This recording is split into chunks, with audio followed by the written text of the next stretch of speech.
Halo Sobat Pajak, di dalam video ini kita akan membahas mengenai PPh final atau PPh pasal 4 ayat 2 atas persewaan tanah dan bangunan. Sebelum kita bahas mengenai tentang perhitungan perpajakannya, kita harus tahu dulu apa sih itu PPh pasal 4 ayat 2. PPh pasal 4 ayat 2 atau disebut dengan PPh final yaitu suatu penghasilan yang diperoleh ataupun diterima oleh wajib pajak orang pribadi maupun wajib pajak badan atas beberapa jenis penghasilan yang pemotongannya bersifat final. Nah, PPh pasal 4 ayat 2 ini tadi dari pengertian disebutkan bahwa ada beberapa jenis penghasilan. Nah, kita hanya salah satunya yaitu persewaan tanah dan bangunan. Untuk PPh pasal 4 ayat 2 atas sewa bangunan ini memiliki subjek pajak. Yang pertama yaitu wajib pajak dalam negeri, yaitu orang pribadi dan badan. Yang kedua ada badan usaha tetap atau BUT. Lalu apa saja sih objek pajak yang dikenakan di PPh pasal 4 ayat 2 ini?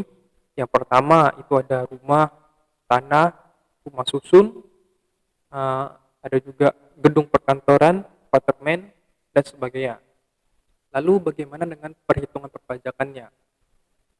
Untuk PPh pasal 4 ayat 2 ini, tarif yang dikenakan yaitu 10% dikalikan dengan jumlah bruto atau jumlah uang sewa. Mekanisme pembayaran di dalam pajak sewa bangunan dan tanah ini yaitu memiliki dua mekanisme. Yang pertama ada mekanisme pemotongan, yang kedua ada pembayaran sendiri.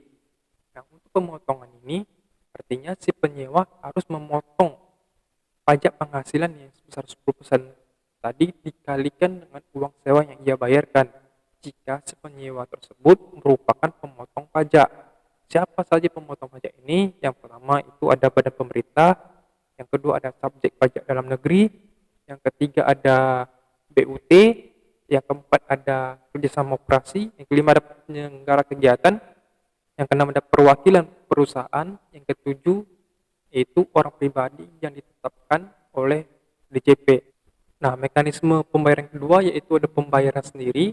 Itu artinya si pemilik tanah itu harus membayarkan pajak sewanya sendiri jika si penyewa bukan pemotong pajak yang saya sebutkan tadi. Nah, contohnya dalam agar lebih jelas lagi, saya berikan contoh.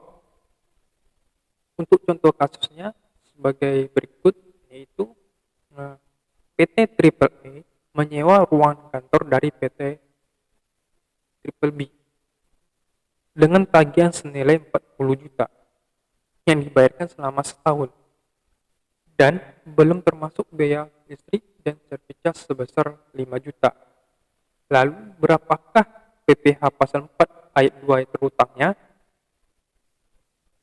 Nah, untuk DPP-nya atau dasar pengenaan pajaknya itu 40 juta, biaya uang sewanya ditambahkan dengan servis cas tadi atau biaya listriknya itu 5 juta rupiah, maka totalnya 45 juta. 45 juta tadilah yang dikalikan dengan tarif pajak sewa tadi yang yaitu 10%.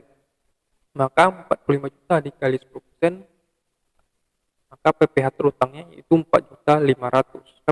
4,5 juta inilah yang ia bayarkan.